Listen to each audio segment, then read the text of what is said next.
Ram Ram ji. Welcome back to our channel Sanatani Indian. दोस्तों, आज हम बात करने वाले हैं ताजमहल के बारे में। क्या ताजमहल शाहजहाँ और नूरजहाँ की कब्र है या फिर कोई हिंदू मंदिर है? इसके बारे में लगातार बहस होती रहती हैं। कई शोध भी ताजमहल के ऊपर हुए हैं, परंतु आज तक इसका कोई पूर्ण निष्कर्ष नहीं निकल पाया है। ऐतिहासिक मान्यताओं के अनुसार, ऐतिहासिक दस्तावेज़ों के अनुसार ताजमहल जयपुर राजघराने की संपत्ति हुआ करता था, जो एक उद्यान अर्थात एक बगीचा हुआ करता था, जिसके अंदर बच्चों को संगीत की शिक्षा दी जाती थी, जिसे बाद में जयपुर महाराजा ने मुग़ल सम्राट अकबर को भेंट स्वरूप दे दिया था।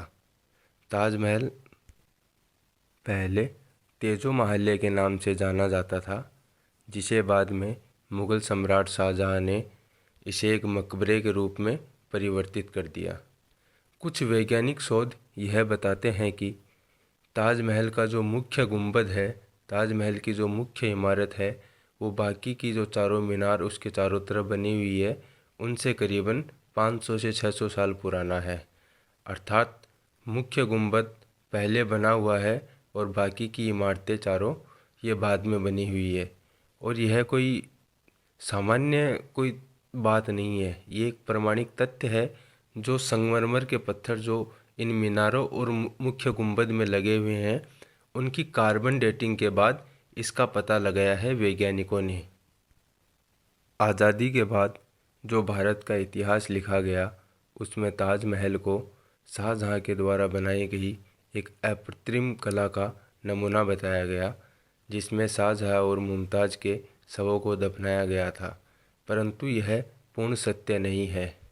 अगर वैज्ञानिकों की माने तो ताजमहल के अंदर कोई भी डेड बॉडी दफन नहीं है।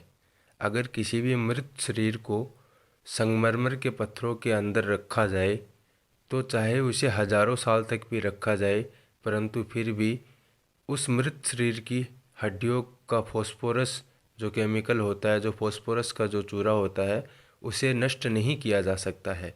वह हजारों साल बाद भी संगमरमर के अंदर वैसे का वैसा मिलेगा। परंतु ताजमहल के अंदर ऐसा कुछ नहीं है। वैज्ञानिक शोध यही कहते हैं कि ताजमहल के अंदर कोई मृत शरीर दफन नहीं है। अगर आप ताजमहल के अंदर कभी घूमने जाते हैं, तो जो झरोखे खुले हुए हैं, जिनसे ताजमहल के मुख्य गुंबद के अंदर के कुछ कमरों का दृश्य दिखाई देता हो, तो आप उनमें जाली में से ध्यान लगाकर देख सकते हैं।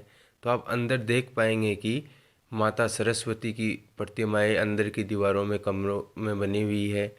वीणा, मृदंग, ढोल, मंजीरे, इनकी प्रतिमाएं, इनकी कलाकृतियाँ ताजमहल के अंदर के कक्षों में बनाई गई है, जिसे बाद में मुग़ल सम्राट शाहजहाँ ने ढक दिया था या इन कमरों को बंद करवा दिया था, और इस इमारत को अपनी कलाकृति बता दिया कि इन्होंने इस ताजमहल का निर्माण करवाया था, और ताजमहल का निर्माण करने वालों के इन्होंने हाथ पैर कटवा दिए थे। जबकि ये बिल्कुल झूठ है। ये झूठ होते हुए भी पुरानी सरकारों ने, जितनी भी सरकारें आज़ादी के बाद भारत में बनी हैं, उन्होंने इसके ऊपर कोई ध्यान नहीं दिया, और ना ही वैज्ञानिकों को ताजमहल के ऊपर शोध करने की पूर्ण रूप से अनुमति दी थी, जिसके कारण ताजमहल का इतिहास आज भी ताजमहल के अंदर ही कहीं दफन है। इंदिरा गांधी की सरकार के समय में ताजमहल के अंदर जो पीछे की तरफ कुछ दरवाजे थे, जो यमुना नदी ताजमहल के पीछे से बहती है, वहाँ पर कुछ गुप्त दरवाजे हुआ करते थे जो ताजमहल के तहखानों में जाते थे। इन दरवाज़ों को इंदिरा गांधी की सरकार के समय सदा सदा के लिए बंद कर दिया गया। इनको बंद करने का कारण क्या था? इनको क्यों बंद किया गया? क्या इंदिरा गांधी की सरकार ताजमहल के कुछ रहस्यों को जनता से छुपाना चाहती थी? पर क्यों छुपाना चाहती थी, ये नहीं बता पाए कभी भी वो। ताजमहल पर एक भारतीय वैज्ञानिक हैं, डॉक्टर सुब्रमण्यम ओक, डॉक्टर सुब्रमण्यम ओक। उन्होंने ताजमहल के ऊपर काफ़ी खोजबीन की है, और उनका निष्कर्ष यही निकलता है कि ताजमहल कोई मकबरा नहीं है, यह एक शिव मंदिर है जो करीबन 900वीं शताब्दी के आसपास बना हुआ है। और जो बाकी की चारों इमारतें हैं ये 1200 से 1300वीं शताब्दी के बीच में बनी हुई है। ताजमहल का जो मुख्य गुंबद है इसके एकदम बीच में छत के ऊपर से एक पॉइंट से पानी नीचे गिरता था और यह पानी बूंदों के रूप में नीचे गिरता था जो नीचे के कक्ष में स्थापित शिवलिंग के ऊपर लगातार जाके गिरती रहती थी, जिससे भगवान महादेव का जलाभिषेक निरंतर होता रहता था। अगर जयपुर राजघराने के ऐतिहासिक दस्तावेज़ों को खंगाला जाए तो उनसे आप साफ साफ पता लगा सकते हैं कि ताजमहल जयपुर राजघराने की प्रॉपर्टी हुआ करता था, जिसे बाद में जयपुर महाराजा ने मुग़ल सम्राट अकबर को भेंट स्वरूप दे दिया था। मुग़ल सम्राट अकबर ने भी इस उद्यान की खूबसूरती का बहुत आनंद लिया था और संगमरमर के इस मंदिर का नज़ारा कुछ देखते ही बनता था।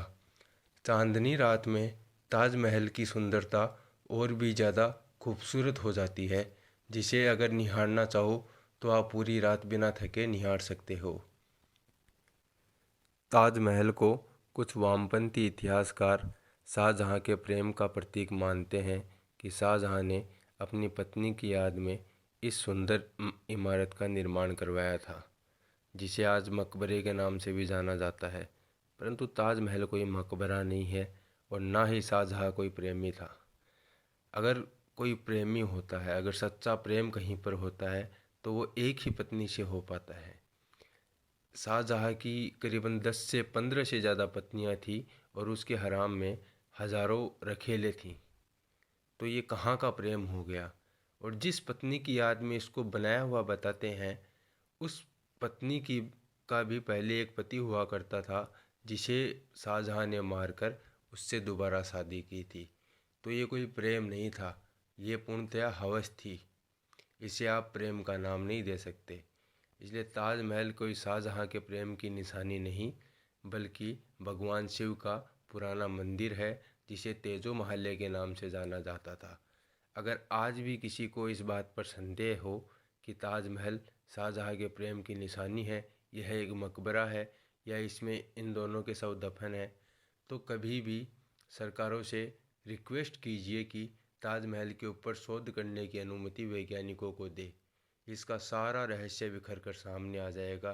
ताजमहल के अंदर के कक्षों को खोलकर जनता के सामने दिखाया जाए तो इसके जितने भी रहस्य अंदर दफन है सब बाहर निकल आएंगे।